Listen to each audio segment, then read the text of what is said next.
Before we get started, I would like to acknowledge that I'm currently in Edmonton, Alberta, which is situated on Treaty 6 territory, traditional lands of First Nations and Métis people.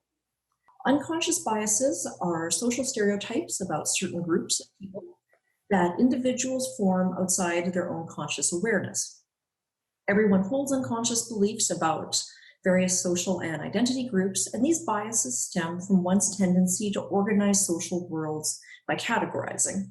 And so this is one that I found from the University of California. There's many definitions of unconscious bias, but I like this one because it's not it's not a particularly negative connotation to it, although there's definitely a negative connotation to some unconscious biases.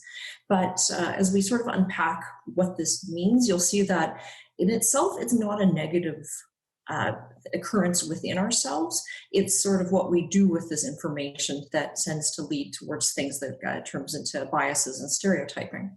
I'd like to start just with the sort of unpacking unconscious bias a little bit. So it's not bad to categorize and organize things in our life. Our brain is constantly taking in information. So did a little bit of research on this, and according to some of the information I found, our unconscious part of our brain can process 11 million pieces of information a second.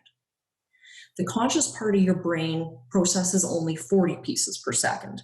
So you, as a conscious individual walking down the street or driving, every second is taking in about 40 things consciously. The unconscious is taking in thousands of things constantly.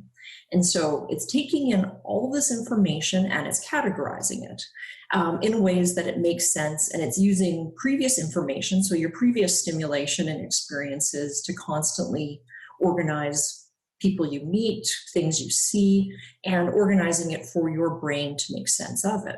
As an example, if you look at the image on the left, which resembles my family room floor, with all the Lego laying around, that is the information coming in. And then if you look at the image on the right, which is what I wish the Lego in my kids' family room looked like, it's then categorizing the information, in this case, based on colors, I guess, of Lego in this case. So your brain is just taking ways and making sense of it and organizing the information.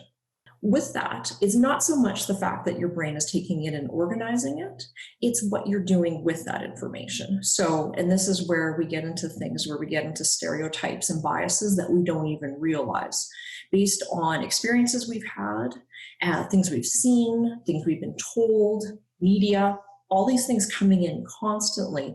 Our brain is categorizing them, and then it's how we end up using that information is where we end up seeing things with our biases and assumptions coming through. What I'd like to do is talk about different types of unconscious bias. So the list I have here is by no means definitive. These are definitely not all the unconscious biases or biases in general that a person could have, but certainly they're ones that are quite common and maybe ones that you've seen or experienced in your own life.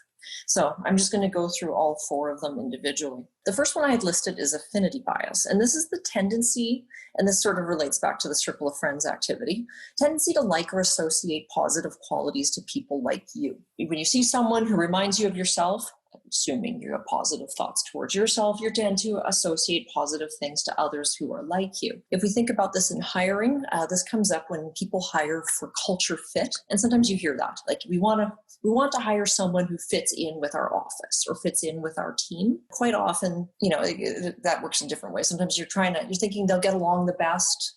Hopefully they'll work the best and we'll have the most positive experience. Typically that often means, let's say if I was working on a team and they were all middle-aged white females, if I had 3 applicants or 3 interviewees, all things being equal, the one that's the white middle-aged female, I'll probably consider to be the best fit based on my feeling that will fit my culture. And that's a culture fit. And that's where affinity bias will come in. The next one that I had listed is perception bias.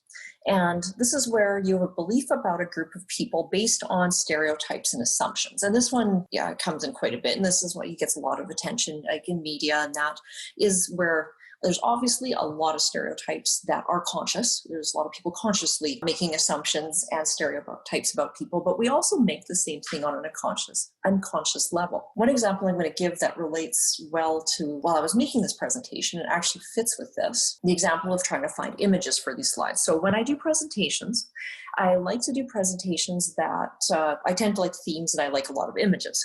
And I decided to go with a Lego theme for this one. So that's why you've seen a bunch of Lego minifigures in blocks. I also I use Unsplash, which is a website that has photos that are shared by photographers that you can use freely. And I always like to give the source, the individual, the photographer of the image that I'm allowed to share. And I wanted to use a photo of a girl playing with Lego, because I thought if they have a photo of a girl, it's going to be a little girl playing with stereotypical girl Lego. If you're familiar with Lego Friends, that's always like pink, white, and purple Lego. And so I thought that'll be a perfect one to show like a stereotype that girls like girly things. And I went into this to find a photo, and there were actually no photos of girls playing with Lego. So, and I'm like, okay, well, that's a whole other stereotype, is that apparently only boys like to play with Lego. With this image that's entitled, I think it was like boy in gray crew neck playing with Lego blocks and white manual. So, but there were no images of little girls. So, or I should say little girls, no images of girls in general. So this is another one that certainly there are people that have conscious biases when it comes to gender. There are in different situations, people will prefer males or prefer females based on different types of situations. You hear often in media, like women being paid less for the same work as men, those types of things. But there can be also unconscious biases towards gender as well. Some of the different studies that I've read, you'll see things like even in let's say you take a field of work that is female dominated, like nursing, male nurses will tend to move up higher than female nurses. Although you have lots of women working as nurses, men will actually have a quicker trajectory up for whatever reason. They'll move quicker into management roles. Another issue that comes up with gender bias that's sort of more of a recent thing is with COVID-19. COVID-19 disproportionately affects women than it does men, particularly because there are more women in frontline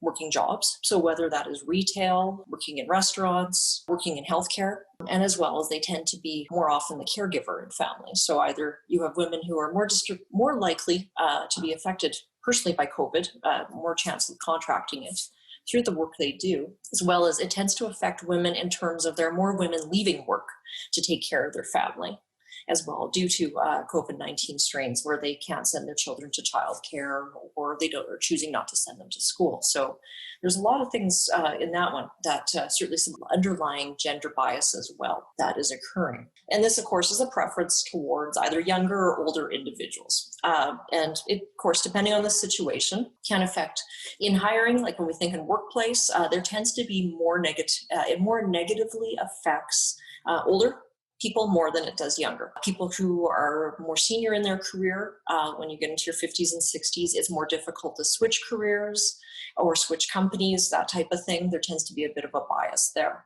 Although I'm going to give you guys a personal example of one of this. I was working at NATE. I worked for several engineering firms. That's where Kelly and I worked in one of them. And I had a funny experience in one of the companies that I worked with because I was teaching at the same time. And I used to teach a communications course where we would talk a lot about interviews and resumes and cover letters.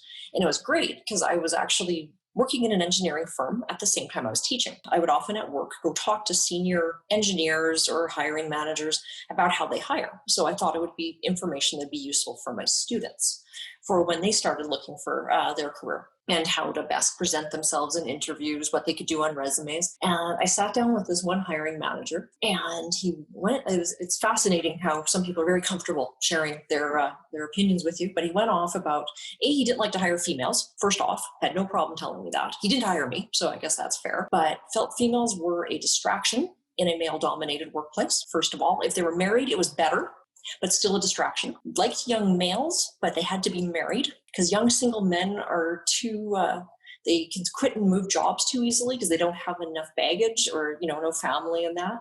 Whereas young married men were the best because they figured they had the most debt and they had a family kind of saddling them down so they wouldn't switch jobs as much. And so this was not particularly useful information to share with students, but a really good experience, a good example of, well, there's a lot of things in that one. There's sexism, gender bias, and certainly not unconscious bias, I don't think. I think he was quite well aware of his biases in this case. Certainly a good example of how sometimes It's like the how things work in terms of gender and age, and you can't necessarily anticipate how people think about different people, or sometimes you may think it's something to do with your gender, but it could be something different, that they have some underlying lying ageism that's going on, or that type of thing. So it's interesting just in terms of what the different biases can be and how they manifest.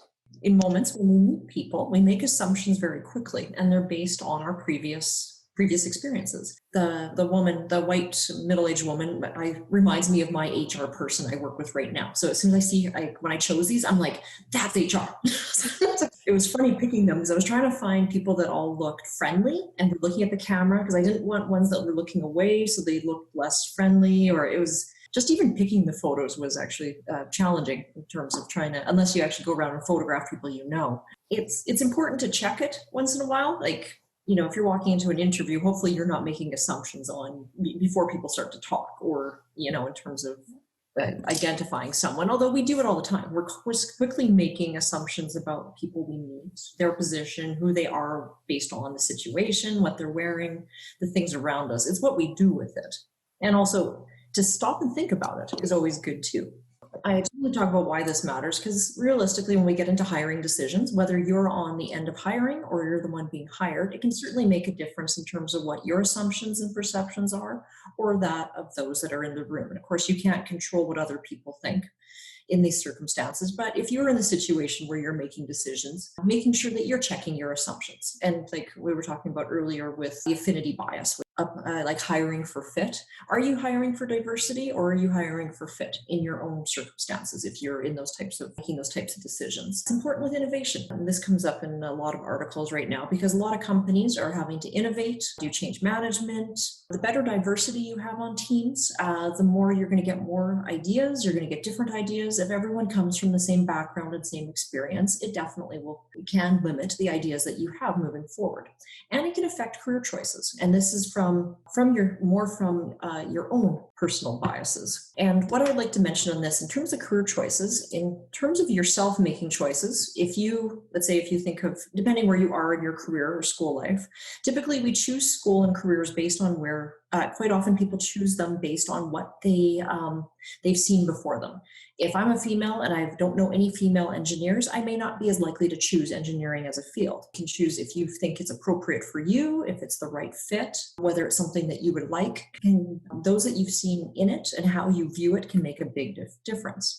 I'll relate this to women in non-traditional careers just to sort of bring this all together. So if you have young females that are considering different career options or schooling they want to do, if they don't know other women who've gone into something, they're less likely to choose it. The other end is retention. So if you chose something where women, let's say as a female, you choose a career where there are less female in it, and you've gone through the schooling, you've started work, if you are surrounded by people who necessarily aren't like you. So again, thinking about our biases and who maybe we trust, or when we're comfortable talking to, and this can relate to who we're comfortable working with. If you don't feel you fit into a workplace, or you're not part of the group, it can affect retention as well. So although you can try to get more young females, let's say, to become engineers, they won't necessarily stay in that field of work due to the fact that they may not feel comfortable in the workplaces.